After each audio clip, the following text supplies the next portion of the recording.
Ya, selamat siang. Anda menyaksikan Presisi Update dan ASEAN Ministerial Meeting on Transnational Crime atau IMMTC yang berlangsung di Labuan Bajo, Nusa Tenggara Timur dengan membahas isu kejahatan lintas negara yang akan dibahas oleh para delegasi Menteri ASEAN dan Polri telah melakukan upaya persiapan dari segi keamanan maupun kelancaran acara yang akan dimulai pada 20 hingga 23 Agustus mendatang. Dan saat ini saya bersama dengan Karopenmas Divisi Humas Polri Brigjen Pol Ahmad Ramadan untuk membahas rangkaian acara jelang pembukaan IMMTC ke-17 ya. Selamat siang Pak Ramadan. Mbak. Ya.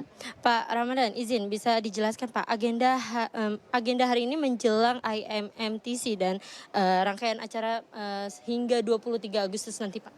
Ya, hari ini agenda daripada IMMTC, di mana IMMTC ke-17 di Labuan Bajo ini akan dilaksanakan mulai besok sampai tanggal 23 Agustus nanti.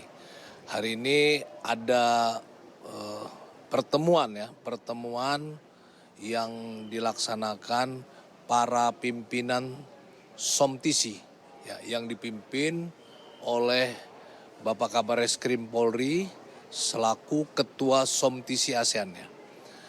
Agendanya adalah membahas isu-isu terkait kejahatan lintas negara yang nantinya hasil daripada pertemuan SOMTISI nanti akan dibawa pada pertemuan IMMTC ke-17 besok.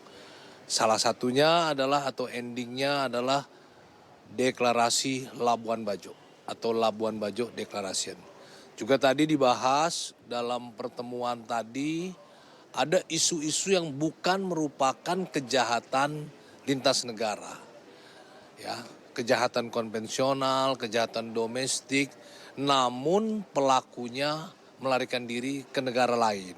Nah, ini juga akan dibahas bagaimana strateginya, bagaimana formulanya yang nantinya juga akan dirumuskan dalam deklarasi Labuan Bajo atau Labuan Bajo Declaration yang juga dibahas dalam IMMTC ke-17 besok.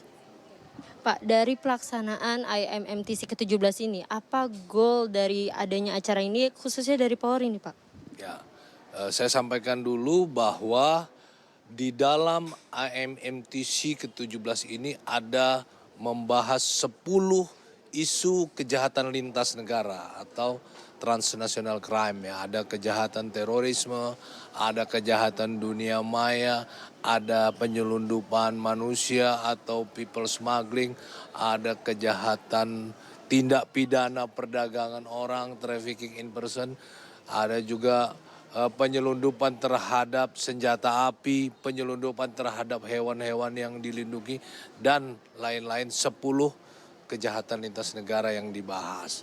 Nah, terkait dengan itu tentunya perumusan ini nanti seperti saya katakan tadi diwujudkan dalam sebuah deklarasi Labuan Bajo yang tujuannya adalah kita meningkatkan kerjasama dalam upaya-upaya kita pencegahan dan pemberantasan kejahatan lintas negara. Pak, tadi Bapak menjelaskan juga adanya TPPO nih Pak.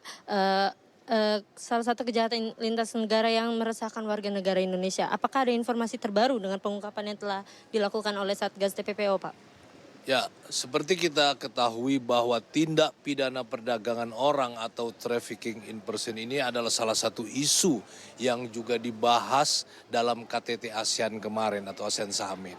Nah, tentu perintah Bapak Presiden kita dilanjutkan dengan perintah Bapak Kapolri, Jenderal Polisi Dr. Andes Listio Sigit Prabowo MSI, maka di tanggal 5 Juni 2023 yang lalu telah dibentuk Satgas TPPO, di mana di Bareskrim dipimpin oleh Wakabareskrim dan di seluruh daerah ada 34 Satgasda yang dipimpin oleh Bapak Wakapolda. Sampai hari ini ada 2.497 korban yang berhasil diselamatkan oleh Polri untuk digagalkan menjadi korban TPPO. Dan ada 924 tersangka yang diproses hukum dalam proses tindak pidana perdagangan orang ini. Dan tentunya ini sebagai wujud perlindungan masyarakat Indonesia agar tidak menjadi korban tindak pidana perdagangan orang. Pak, terakhir harapan Polri dengan diselenggarakannya IMMTC kali ini, Pak. Ya, tentunya pelaksanaan IMMTC ini dilaksanakan di Labuan Bajo selain melahirkan deklarasi Labuan Bajo, meningkatkan kerjasama dalam rangka upaya pencegahan dan pemberantasan kejahatan lintas negara. Tentu ada hal lain yang diharapkan. Tentu dengan kegiatan dilaksanakan di Labuan Bajo yang merupakan event-event internasional ini diharapkan akan menambah perekonomian di masyarakat Labuan Bajo dan mengenalkan masyarakat dunia, masyarakat internasional bahwa negara Indonesia mempunyai tempat-tempat wisata yang indah seperti Labuan Bajo ini. Baik, terima kasih banyak Pak Karopenmas Divisi Humas Polri selaku Karopenmas Divisi Humas Polri. Ya, seperti yang tadi dijelaskan oleh Karopenmas Divisi Humas Polri bahwa pembahasan IMMTC ke-17 kali ini membahas 10 isu kejahatan lintas negara yang salah satunya itu kejahatan TPPO yang menjadi perhatian masyarakat Indonesia dan juga Presiden Indonesia. Dan tadi juga dijelaskan oleh Pak Karopenmas Divisi Humas Polri bahwa Satgas TPPO yang dibentuk Polri berhasil menangkap 920 orang sebagian dan ditetapkan sebagai tersangka atas kasus tindak pidana perdagangan orang. Dan dari Labuan Bajo, Nusa Tenggara Timur, Rahmadini Wilamanda melaporkan untuk Polri TV dan selamat siang dan salam presisi.